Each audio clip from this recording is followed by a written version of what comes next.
ಇನ್ನು ಸ್ವಾಮೀಜಿ, ಆಯುರ್ವೇದ ಪದ್ಧತಿನಲ್ಲಿ ನಾವು ಚಿಕಿತ್ಸೆನ ತಗೊಳ್ಬೇಕು ಅಂತ ಹೇಳಿದ್ರೆ ಲೈಫ್ ಸ್ಟೈಲ್ ಮ್ಯಾನೇಜ್ಮೆಂಟ್ ಮತ್ತೆ ಫುಡ್ ಸ್ಟೈಲ್ ಮ್ಯಾನೇಜ್ಮೆಂಟ್ ತುಂಬಾ ಇಂಪಾರ್ಟೆಂಟ್ ರೋಲ್ ಅಂತ ಹೇಳ್ತಾರೆ. ಯಾಕೆ? ಕಾರಣ ಏನಂದ್ರೆ ಈಗ ನಮಗೂ ಬರೋ ಸಮಸ್ಯೆಗಳು ಎಲ್ಲಾನು ಇದರ ವಾಟರ್ ಕಂಟಾಮಿನೇಷನ್, ಫುಡ್ ಕಂಟಾಮಿನೇಷನ್, ಇಲ್ಲ ಅಂದ್ರೆ ಮುಂಚೆ ನೀವು ನೋಡಿದ್ರೆ ಯಾರೋ ಕೆಲವರು ಸ್ಮೋಕ್ ಮಾಡ್ತಾ ಇರೋದು ಒಂದು 40 years ಬ್ಯಾಕ್, ಯಾರ ಹತ್ರ ಸ್ವಲ್ಪ ಹಣ ಚೆನ್ನಾಗಿರೋದು ಅವ್ರು ಸ್ಮೋಕ್ ಮಾಡೋರು. ಈಗ ಹುಡುಗಿಗಳಾಗ್ಲಿ ಹುಡುಗರು ಆಗ್ಲಿ ಎಲ್ಲರೂ ಸ್ಮೋಕ್ ಮಾಡ್ತಾ ಇದ್ದಾರೆ. ಏರ್ಪೋರ್ಟ್ ಏನು ಎಲ್ಲ ಕಡೆನೂ ಸ್ಮೋಕ್ ಮಾಡ್ತಾ ಇದ್ದಾರೆ.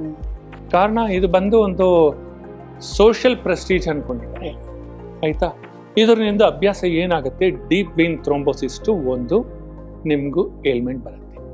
ನಿಮ್ ಎಕ್ಸಾಕ್ಟ್ಲಿ ಕಾಫ್ ಮಸಲ್ಸ್ ಅಲ್ಲಿ ಎಲ್ಲಿ ನಿಮ್ದು ಸಫಿನಸ್ ಆರ್ಟ್ರಿ, ಟಿಬಿಯಲ್ ಆರ್ಟ್ರಿ, ಅದೇ ರೀತಿಯಾಗಿ ನಿಮ್ದು ಸಿಯಾಟಿಕಾ ನರ್ವ್ ಬರ್ತಾ ಇದೋ, ಫಿಮೋರಲ್ ಆರ್ಟ್ರೀಸ್ ಎಲ್ಲ ಬರ್ತಾ ಇದೋ, ಅಲ್ಲಿ ಬಂದು ಬ್ಲಡ್ ಅಬ್ಸ್ಟ್ರಕ್ಷನ್ಸ್, ಕ್ಲಾಟ್ಸ್ ಆಗ್ಬಿಡುತ್ತೆ.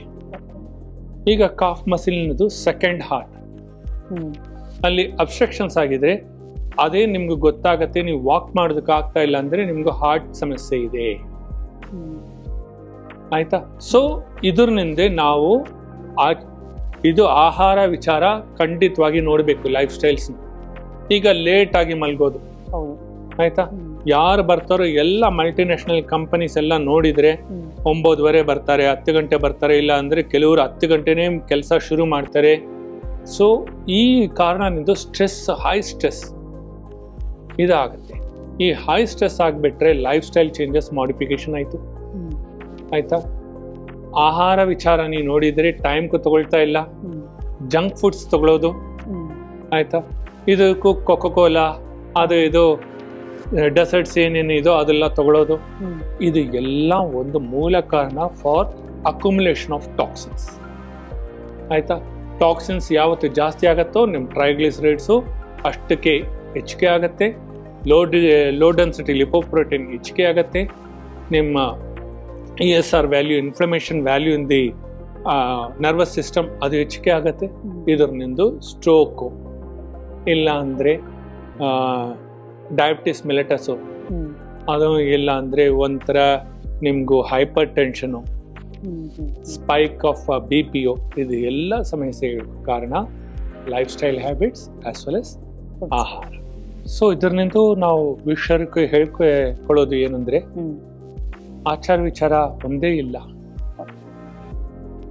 ನಿಮ್ಮ ಲೈಫ್ ಸ್ಟೈಲ್ ಹ್ಯಾಬಿಟ್ಸ್ನು ಚೇಂಜ್ ಮಾಡ್ಕೊಳ್ಳಿ, ಬೇಗ ಎದ್ದು ಬೇಗ ಮಲಗಿಸ್ಕೊಳ್ಳಿ. ಇದೆಲ್ಲ ನಿಮ್ಮ ಜೀವನದಲ್ಲಿ ಒಂದು ಆಟಿಟ್ಯೂಡ್ ಆಗಿ ಒಂದು ಬದಲಾವಣೆ ತರಿಸ್ಕೊಂಡ್ರೆ ಖಂಡಿತವಾಗಿ ನಿಮ್ಮ ಆರೋಗ್ಯ ತುಂಬ ಚೆನ್ನಾಗಿರುತ್ತೆ.